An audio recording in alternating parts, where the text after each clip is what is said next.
John Edward, living American psychic medium. John Edward McGee Jr., born October 19, 1969, is an American television personality, author, and psychic medium.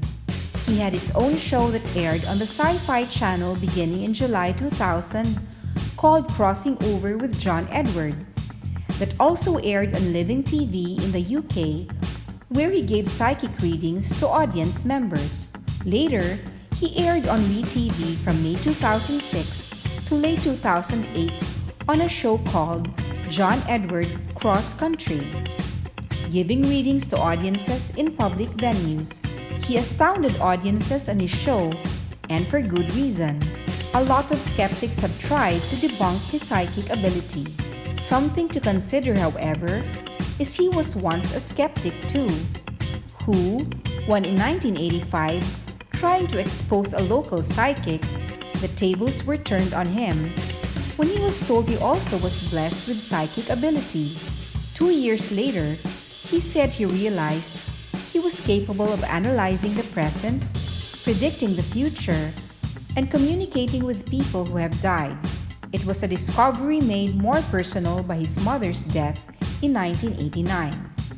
John's grandmother and mother used to have psychics come to his home a lot. His favorite pastime was making fun of them. Then, a psychic came to his home who only agreed to visit if she could meet John. John said his mother told him to be respectful when she visited. When the psychic visited, a few people first were read by her and were blown away by their readings. Then it was John's turn, and what happened next changed his life. Approaching the meeting with attitude, the psychic asked for John's high school ring. She did something known as psychometry, which is psychic readings based on objects, and she looked down, never looking at John. She told John he had these highly evolved beings in white and gold surrounding him and ready to work with him. At first, he thought this lady is a real knockback, but as the reading unfolded, his skepticism changed to worry when she seemed to know things that no one else could have possibly known. Rather than admit to the details, he lied to the woman. But the experience was so jarring, he went to a nearby field to sort things out in his mind. He later went to a library to learn what a psychic is, when he soon experienced an epiphany, realizing, "Oh my God, I'm psychic." 6 months later, he was doing readings himself for friends and family. His gift came with its own share of challenges when, at the age of 16, he foresaw his uncle's death, and he tried to prevent it but was unsuccessful and caused him to almost have a nervous breakdown. His mother died of cancer a year later, an event he did not foresee. He learned that psychics are not omnipotent. He learned he had no control over what he saw or the dead that he could connect with. John's own words were, "It's not like making balloon animals." John recalled as a youth complaining about this ability to a friend, saying, "I just want to be normal." After that, the evolved beings left him and he lost his abilities. He pleaded for his gift to come back, and it did, and he never complained or questioned it again. He said, "I didn't know what I had until it was gone." About heaven, John says it is an alternate dimension we can access through portals, a place of communication and connection, a place of learning. He likened it to a spiritual, energetic internet where the dead is on our Facebook page, seeing our updates and what's going on in our lives. About dying, no one dies alone.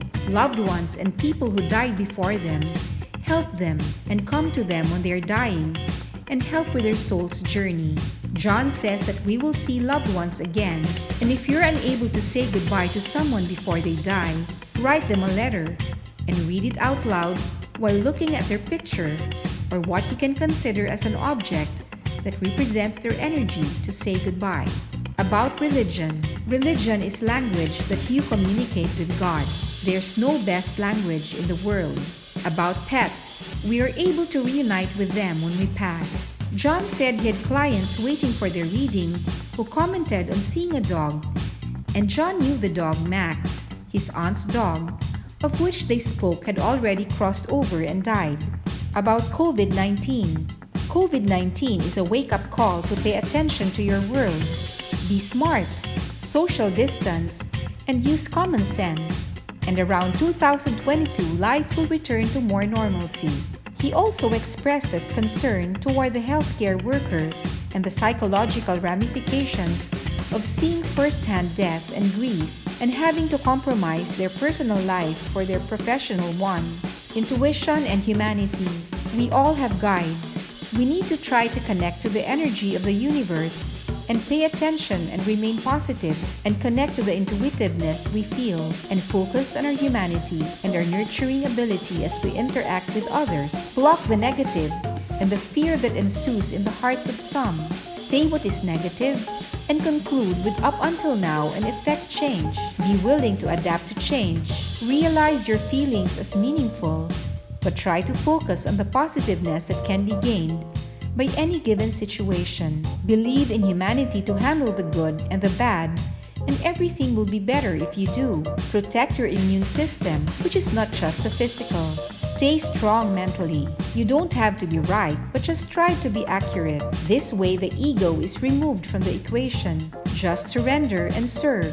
Misinterpretations will be made. With our interactions with others, try to leave someone better than you found them. By the way, John has a daughter named Olivia Edward, born January 25, 2007, who plays the role of Duke in the FX television series Better Things. She can sing and dance. Please watch, like, comment, and subscribe to our channel. LadderCat Productions is a place for health, science, and fun. See you next time!